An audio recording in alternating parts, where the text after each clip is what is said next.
பிரித்தானியாவிலிருந்து இலங்கைக்கு நாடு கடத்தப்படும் எண்ணிக்கையில் ஏற்பட்ட கடுமையான வீழ்ச்சி குறித்து பிரித்தானிய பிரபுக்கள் சபை கவலை வெளியிட்டுள்ளது. இந்த குறைவுக்கு நாடு கடத்தப்பட வேண்டிய தமது பிரஜைகளை திருப்பி பெறுவதில் இலங்கை ஒத்துழைக்க தவறியது முக்கிய காரணமாக சுட்டிக்காட்டப்படுகின்றது. தேசிய மற்றும் எல்லைகள் சட்ட மீதான விவாதத்தின் போது உள்துறை அலுவலகத்துக்கான நிழல் அமைச்சர் லோர்ட் டேவிட் ஒப்கோவர் பிரித்தானியாவில் இடம்பெயர்வு கண்காணிப்பகத்தின் தரவுகளை சுட்டிக்காட்டினார். பிரித்தானிய அரசாங்கம் விசா கால முடிவடைந்த தஞ்ச கோரிக்கை நிராகரிக்கப்பட்ட அல்லது குற்றம் சாட்டப்பட்ட வெளிநாட்டு பிரஜைகளை அவர்களின் சொந்த நாடுகளுக்கு திருப்பி அனுப்புகின்றது.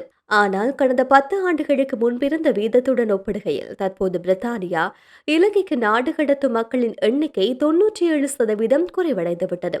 இலங்கை, பங்களாதேஷ் மற்றும் பாகிஸ்தான் போன்ற நாடுகள் திருப்பி அனுப்பப்பட வேண்டிய தமது குடிமக்களின் அடையாளத்தை உறுதி செய்வதில் ஒத்துழைக்க மறுத்திருக்கின்றது அல்லது தாமதப்படுத்துவதாக பிரித்தானிய அரசாங்கம் குற்றம் சுமத்தியுள்ளது. அத்தகைய நாடுகளுக்கு விசா அபராதங்களை விதிக்கும் நடைமுறையை கட்டாயமாக்க வேண்டும் என்று கோரும் சட்ட திருத்தம் 71 லோர்ட் டேவிட் சுட்டிக்காட்டியுள்ளார். ஒரு நாடு அடையாளத்தை அல்லது நிலையை சரிபார்க்க மறுக்கும் போதோ அல்லது தாமதப்படுத்தும் போது அவர்களை வெளியேற்றுவது கிட்டத்தட்ட சாத்தியமற்றதாகிவிடுகின்றது என்று அவர் குறிப்பிட்டுள்ளார். முன்வைக்கப்பட்ட திருத்தம் அத்தகைய சந்தர்ப்பங்களில் உள்துறை செயலாளர் கட்டாயம் செயல்பட வேண்டியிருப்பதை உறுதி செய்யும் என அவர் குறிப்பிட்டுள்ளார்.